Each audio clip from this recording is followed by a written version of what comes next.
தமிழுக்கும் தமிழ் மக்களுக்கும் விஜய் அன்பான பணிவான வணக்கங்கள். இன்னைக்கு நம்ம இந்த வீடியோவில் இதை பற்றி பார்க்க போனால் இப்போ திரையரங்கில் ரிலீஸ் ஆகிறப்பறம் தாங்க பேச்சு. ஸோ இந்த படத்தோட வீடியோ தான் இன்னைக்கு நம்ம இந்த வீடியோவில் பார்க்க போகிறோம். இந்த படத்தோட ஒன்றை பற்றி சொல்லணும்னா ஒரு 5 பேர் வந்து காட்டு சுற்றி பார்க்கறதுக்காக போகிறாங்க. ஸோ இவங்களுக்கு ஒரு லோக்கல் கைடு தேவையில்ல. ஸோ அதுக்காக நம்ம பாலசரவணனையும் கூட்டிகிட்டு போகிறாங்க. ஸோ இவர் சொல்ல கேட்காம தடைப்பட்ட ஒரு பகுதிக்கு இந்த 5 பேரும் சேர்ந்து போக ட்ரை பண்ணுறாங்க. ஆனால் நம்ம பாலசரவணர்கள் எடுத்து சொன்னதுனால ஸோ அந்த இடத்துக்கு போகாமல் அவங்க எந்த இடத்த சுற்றி பார்க்க வந்தாலும் அந்த இடத்துக்கு போகிறாங்க. பட் ஆனால் ஒரு கட்டத்தில் அவங்களுக்குள்ள சண்டை வந்து ஸோ ஒரு பந்தயம் வைக்கிறாங்க. ஸோ அந்த பந்தயத்துக்காக 2 பேர் போயிட்டு அந்த இடத்துல கட்டிட்டு போகிறாங்க. ஸோ அங்கே நடக்கிற பிரச்சனை இந்த படம் ஃபுல்லாகவே ட்ராவல் ஆகுது. ஸோ எதனால அந்த இடத்துக்குள்ளே போகக்கூடாதுன்னு விழிச்சிருக்காங்க. ஸோ இந்த பேச்சுனா யார், ஸோ இந்த காட்டுக்குள்ளே என்ன மர்மம் நடக்குது அப்படின்னு தான் இந்த படத்தில் சுற்றி நடக்கிற ஒரு விஷயமே. ஸோ இந்த படத்தில் ஒன்லைனை பற்றி சொல்லணும்னா நம்ம காயத்ரி சங்கர் அவர்களே கேங் வந்து காட்டை சுற்றி பார்க்கறதுக்காக ஒரு பிளான் பண்ணுறாங்க. ஸோ அதுக்காக நம்ம காயத்ரி சங்கர் அவர் ஃப்ரெண்ட்ஸ் எல்லாருமே வந்து அந்த இடத்துக்கு வந்துட்டாங்க. ஸோ அப்போ தான் நம்ம பாலசரவணன் அவர்களை லோக்கல் கைடாக வந்து பார்க்குறாங்க. ஸோ அவர் வந்து இந்த காட்டுக்குள்ளே கூட்டிகிட்டு போகும்போது பல பேர் வந்து கேள்வி கேட்க மாட்டாங்க. ஏன் இவங்க வந்திருக்காங்க, ஸோ நீங்கள் எங்கேருந்து வந்திருக்கீங்க, என்ன பண்ண போகிறீங்க அப்படின்னு வந்து அவங்களை கேள்வி மேலே கேள்வி கேட்க மாட்டாங்க. ஸோ லோக்கல் கைடு இருக்கனால அவங்களுக்கு ஒரு சேஃப்டின்னு சொல்லி நம்ம பாலசரவணனை கூட்டிகிட்டு காட்டுக்குள்ளே போகிறாங்க. பட் காட்டுக்குள்ளே போனதுக்கு அப்புறம் தான் தெரியுது அங்கே நடக்கிற விஷயம்லாம் ரொம்ப மர்மமாக இருக்குங்க. ஒரு வயசான ஒரு ஆயா வந்து சில இடங்களில் வந்து காட்டும் போது நம்மளுக்கே பயம் வர மாதிரி இருக்குது. ஸோ அந்த வயசான ஆயாவுக்கும் இந்த காட்டுக்கும் என்ன சம்மந்தம், அந்த தடை செய்யப்பட்ட பகுதியில் இந்த ஆயா என்ன பண்ணிகிட்டு இருக்காங்க அப்படின்னு ஒரு மர்மமாகவே போயிட்டு இருந்தாங்க. ஃபர்ஸ்ட் ஹாஃப் வரைக்குமே ஒரு திகில் ஊட்டுற மாதிரி தாங்க அங்கங்கே ஒரு இடத்த வச்சு பயமுறுத்திட்டு இருந்தாங்க. ஸோ செகண்ட் ஹாஃப் ட்ராவல் பண்ணும்போது தான் ஸோ இந்த பேச்சுனா யார், அவங்கள சுற்றி என்ன கதைகள் இருந்திருக்கு அப்படின்ற வந்து விஷயத்தையே சொல்ல வராங்க. ஸோ அந்த பேச்சுன்றது ஒரு சூனியக்காரியும் தாண்டி சாகாவாரம் பெறுறாங்க அப்படின்ற மாதிரி வந்து காட்டியிருக்காங்க. ஸோ அந்த சாகாவாரத்துக்காக ஒரு காணிக்கை கொடுக்கணும்ல, நம்ம ஏதாவது ஒரு கடல்கிட்டேருந்து வாங்கணும்னா நம்ம ஏதாவது ஒரு காணிக்கையை செலுத்துகிறோம். ஸோ அந்த மாதிரி தான் வந்து இவங்க ஒரு கெட்ட சக்தியை வணங்குறாங்க. ஸோ அதுக்கான காணிக்கையை இவங்க வந்து செலுத்திட்டு வராங்க. ஸோ அது வந்து ஊர் மக்கள் தெரிஞ்சது, ஊர் மக்கள்லாம் அவங்களை தடுக்க முயற்சி பண்ணாங்க. ஸோ அதுக்கப்புறம் நடக்கிற விஷயம் தாங்க ரொம்ப பரபரப்பாக போயிட்டுருக்கு. ஸோ இந்த பாட்டி தான் அப்பயே செத்துருக்கணுமே, இப்போ எப்பறம் வந்தது அப்படின்னு கேட்டிங்கன்னா அதுக்கு ஒரு ட்விஸ்ட் இருக்குது. ஸோ இந்த மாதிரி ட்விஸ்ட் மேலே ட்விஸ்ட்டாக கொடுத்து இந்த பாட்டியை வச்சு அவங்க செய்கிற சம்பவம்லாம் செம்மையாகவே இருக்குங்க. அந்த காட்டுக்குள்ளே தடை செய்யப்பட்ட பகுதியை தாண்டி அந்த ஆயா வெளியே வராதுன்னு சொல்லியிருக்காங்க. ஸோ அந்த ஆயாவில் வர முடியுமா முடியாதான்றது ஒரு திகில் புற்ற மாதிரி தாங்க இருந்தது.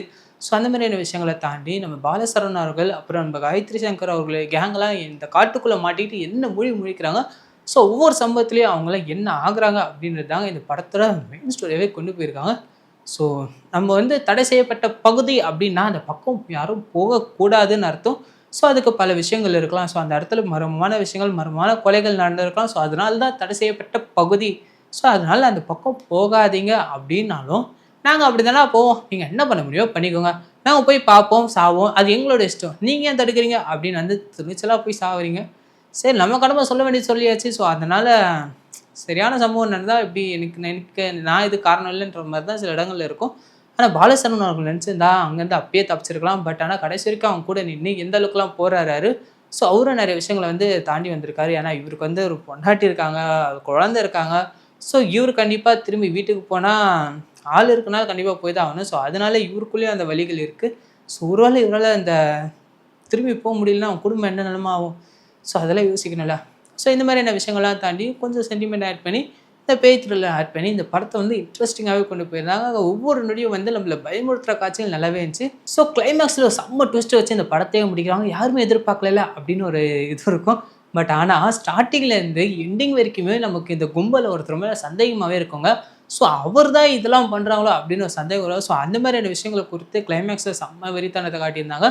ஸோ இந்த படத்தில் நம்ம காயத்ரி சங்கராக இருக்கட்டும், அப்புறம் பாலசரவணனாக இருக்கட்டும், அதுக்கப்புறம் நம்ம காயத்ரி சங்கரோட ட்ராவல் பண்ண மீதி 4 பேராக இருக்கட்டும். ஸோ இவங்களோட பர்ஃபார்மன்ஸ்லாம் சூப்பராக இருந்தது. காட்டுக்குள்ளே மாட்டிக்கிட்டால் எந்த மாதிரிலாம் அவங்களோட உணர்ச்சிகள் இருக்கும். ஸோ அந்த மாதிரியான விஷயங்கள் ஒரு குத்துதாக இருக்கட்டும், ஒரு மர்மமான விஷயத்தை பார்க்கும்போது அவங்களோட திகில் முத்துற மாதிரியான விஷயங்கள் எப்படி இருக்கும். ஸோ அதெல்லாம் காட்டினது ரொம்ப நல்லா இருந்துச்சு. ஸோ அப்கமிங் மூவிஸில் இவங்க எல்லாருமே வரதுக்கான வாய்ப்பு இருக்குது. ஏன்னா நிறைய இடங்களை பார்க்கும்போது டேய் அவன் வந்து அவ்வளோ தூரம் சொல்கிறான்ல வெளியே போய் தொலைங்களாண்டா அப்படின்னு நமக்கே வந்து திட்டின போல இருந்துச்சு. ஸோ அந்தளவுக்கு அவங்களோட ஆக்டிவிஸ் நல்லாவே கொடுத்துருந்தாங்க. ஸோ பர்ஃபார்மன்ஸு எல்லாமே வந்து பயங்கரமாகவே இருந்தது. இந்த படத்தில் இவங்க நடித்தவங்க எல்லாருமே அவங்களோட திறமையை நல்லாவே காட்டியிருக்காங்க. இந்த படத்தோட டேரக்டர் ராமச்சந்திரன் அவர்கள் இந்த படத்தோட கான்செப்ட் எது நல்ல ஒரு விஷயங்க. இந்த பேச்சுன்னு வச்சு அந்த பேச்சுக்கான காரணம் என்ன, ஸோ அந்த விஷயங்களை காட்டினதாக இருக்கட்டும், ஒரு காட்டுக்குள்ளே போய் ஷூட் பண்ணதாக இருக்கட்டும். நம்ம காட்டுக்குள்ளே சாதாரணமாக போயிடலாம், ஆனால் திரும்பி வர வழி தெரியாது. ஏன்னா வெஸ்ட் எது, நார்த் எது, சவுத் எதுன்னு மொத்தமாக குழப்பிடும். ஸோ அந்த மாதிரியான ஒரு காட்டுக்குள்ளே ஒரு போய் மாட்டிக்கிட்டா எந்த மாதிரி இருக்கும். ஸோ மர்மமான விஷயங்கள் நடக்கும்போது தடை செய்யப்பட்ட பகுதினா அந்த பக்கம் போகாதீங்க அப்படின்றது வந்து இந்த படத்து மூலிமா நம்ம டைரக்டர் திலகம் தெளிவாக புரிய வச்சிட்டாங்க. இனிமேல் தடை செய்யப்பட்ட பகுதின்னா அந்த பக்கம் எவனுமே போயிடாதீங்கப்பா. ஷூட்டிங் சொல்லி போயிட்டு மறுநாள் நீங்கள் திரும்பி வரலைன்னா இவ்வளோ கஷ்டமாக இருக்கும். ஸோ அந்த மாதிரி தான் வந்து தடை செய்ய பக்கம் போகாதீங்கன்ற மாதிரி இந்த படத்தை கொடுத்து முடிச்சிருக்காங்க. இந்த படத்தில் கேமரா ஒர்க்கும் சரி, எடிட்டிங் ஒர்க்கும் சரி, மியூசிக் ஒர்க்கும் சரி, இந்த படத்துக்கு நல்லாவே பக்கபலமாக இருந்தது. கேமரா ஒர்க்கிங் அந்த காட்டுக்குள்ளே நடக்கிற விஷயங்கள்லாம் ஃபோக்கஸ் பண்ணி எடுத்ததாக இருக்கட்டும், எடிட்டிங் வந்து எங்கேயுமே மிஸ் ஆகாமல் அந்த படத்துக்குள்ளேயே ட்ராவல் பண்ணி கொண்டு போகிறதா இருக்கட்டும், மியூசிக் வந்து ஒவ்வொரு சீன்லேயும் அவங்களுக்கு பேக்ரவுண்ட் ஸ்கோர் கொடுக்குறதா இருக்கட்டும். ஸோ இந்த மாதிரி இடங்களில் அந்த 3 பேரோட கோஆப்ரேஷனும் ரொம்ப நல்ல ஒர்க் அவுட் ஆகிருந்து. இந்த படத்துக்கு நல்லா சப்போர்ட்டிவாக வந்து ஓவராலாக சொல்லப்போனால் இந்த படத்தை ஃபேமிலியோட பார்த்தீங்கன்னா குழந்தைங்க கண்டிப்பாக பயப்படுவாங்க. ஸோ அந்த மாதிரியான சீன்ஸ் அந்த படத்தில் இருக்குது. கண்டிப்பாக ஃபேமிலியோட என்ஜாய் பண்ணுறதுக்கு ஒரு நல்ல படமே சொல்லலாம்.